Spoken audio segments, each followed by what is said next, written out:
አሁን የሞተው ሰው ቁጥር መጠን ነው የሚያስጨንቀን አይደል? የንጹሃን ደም የሚያስጨንቀው የሃይማኖት አባት ማግኘት ብርቅ ሆነ። ስለ አቤል ደም የሚያለቅስ አባት ማግኘት ብርቅ ሆኖብናል። ጳጳሱ እያለቀሱ ለምነው ብፁዕ አቡነ ኤልሳ ግድያው ጨመረ። ዛሬ ግድያችሁ ጨመረ፣ ሞታችሁ ጨመረ። እናንተም መግደላችሁን አተውም፣ እኛም መሞታችን አይቀርም። እናንተም ትገሉናላችሁ፣ ትጨፍራላችሁ፣ እኛም እየሞትን ሐዘናችንን እንገልጻለን። ለሞቱ በክርስትናቸው ለሞቱ ሰማዕታት በአጸደ ገነት ያኑራቸው፣ በጸሎታቸው ይራዱን፣ በምልጃቸው ይጠብቁን።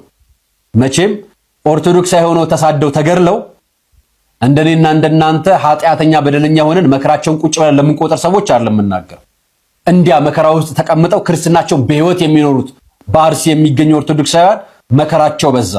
ቤተ መቅደስ ትቃጠላለች፣ ምዕመናን ይገደላሉ፣ ቤተ ክርስቲያን ዝም ብላለች። ግድያው መፈጸም የተጀመረው ግንቦት 23 ነው። ከግንቦት 23 ጀምሮ እስከ ዛሬው አጥዋት ድረስ ማንም ዜና አልዘገበም፣ ማንም አላወራም። ምርጫ ነበር አይደል? ትላንትና ከምርጫ ውጪ የሰማሁት የለም። ስለ አራስ የሚዘግቡልን ዘጋቢዎች የመንግስቶቹን አይደል? አራስ ምርጫ መረጠች፣ በወለደች በሁለት ሰዓታት ውስጥ መረጠች። ምጥ ይዟት ሄዳ ከነምጧ በመሃል ላይ መርጣ ወደ ምጧ ሄደች።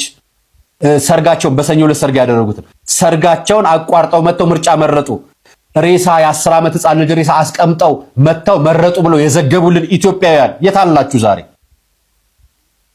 ይህን ዘገባ ለመንግስት የላካችሁ እናንተ የት ናችሁ ያላችሁ? ወገናችሁ እየተገደለ ነው።